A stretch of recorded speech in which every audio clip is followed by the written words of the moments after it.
أعوذ بالله من الشيطان الرجيم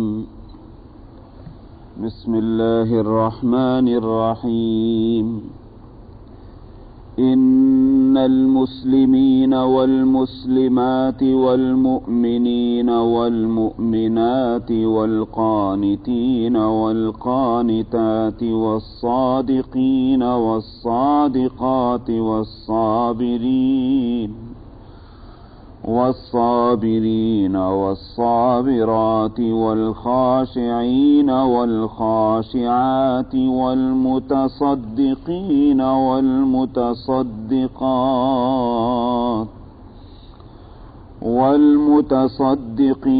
والمتصدقات والصائمين والصائمات والحافظين فروجهم والحافظات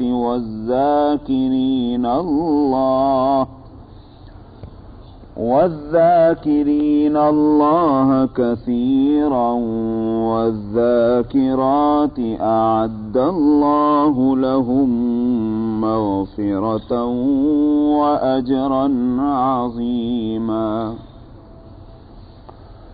وما كان لمؤمن ولا مؤمنة إذا قضى الله ورسوله أمرا أن يكون لهم الخيرة من أمرهم ومن يعص الله ورسوله فقد ضل ضلالا مبينا وإذ تقول للذي أنعم الله عليه وأنعمت عليه أمسك عليك زوجك واتق الله وتخفي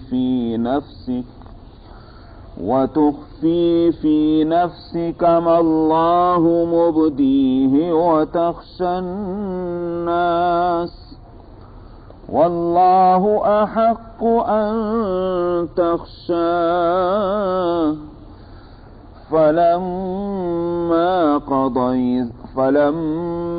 قضى زيد منها وطرا زوجناكها لكي لا يكون على المؤمنين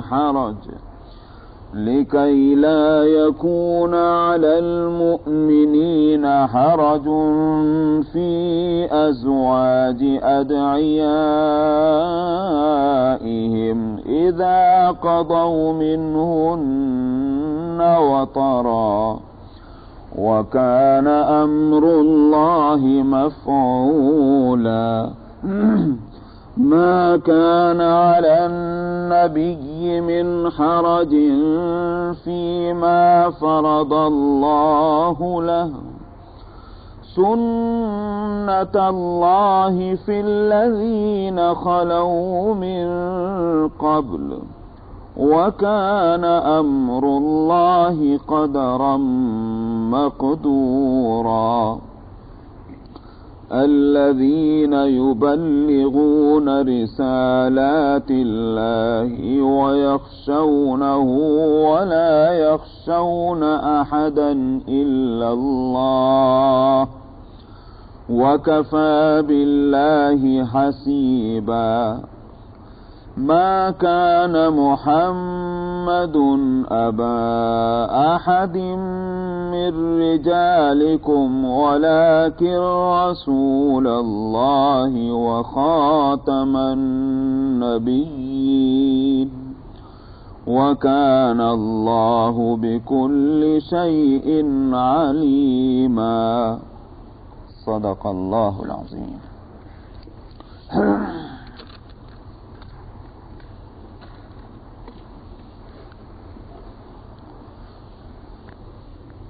گزشتہ آیتوں میں ازواج مطہرات کو خطاب کر کے اور کچھ ہدایات دی گئی تھیں جن کا تعلق عام مسلمان عورتوں سے بھی ہے، مگر یہاں خطاب ازواج مطہرات سے اس لیے تھا کہ سورت کا اصل مضمون نبی کریم صلی اللہ علیہ وسلم کی شان کو بتلانا ہے، اور آپ کو تکلیف پہنچانے والی جتنی چیزیں ہیں، چاہے گھر کے اندر کی ہوں یا گھر کے باہر کی، ان سب کی برائی کو بتلانا ہے تاکہ آئندہ وہ صورت باقی نہ رہے کہ جس سے کہ نبی کریم صلی اللہ علیہ وسلم کو تکلیف اور دکھ پہنچے۔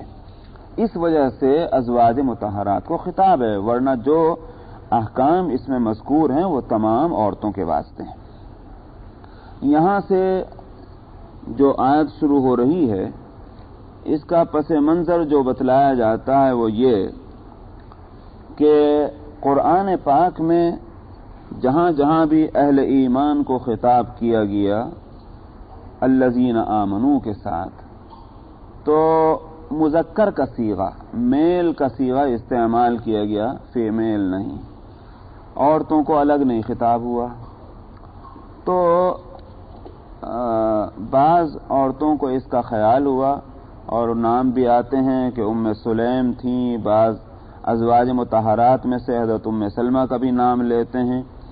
بہرحال یہ کہ نبی کریم صلی اللہ علیہ وسلم سے اس تعلق سے سوال کیا، یا رسول اللہ، قرآن پاک میں اللہ تعالی مردوں ہی کو خطاب کر رہے ہیں، جو ہدایتیں دیتے ہیں مردوں کو دیتے ہیں، جو حکم سناتے ہیں وہ مردوں کے لیے ہوتا ہے، عورتوں کو خطاب ہی نہیں، تو کیا اس میں ہمارا اپنا کچھ نقصان ہے اور ہمیں اس قابل نہیں سمجھا گیا کہ ہم سے خطاب ہو، یا ہمارا کوئی عمل اللہ کے یہاں مقبول نہیں ہے، ہم اس قابل ہی نہیں ہیں کیا کہ ہمیں کوئی ہدایت دی جائے؟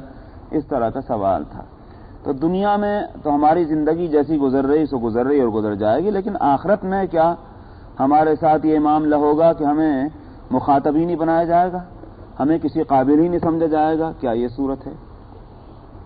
حالانکہ قرآن پاک میں جو اور جگہ الذین آمنو کہہ کر گویا انداز خطاب مردوں کو تھا لیکن شامل اس میں عورتیں تھیں، تو عورتوں کو الگ سے اس لیے خطاب نہیں کیا گیا کہ تاکہ مزاج شریعت سامنے آ جائے۔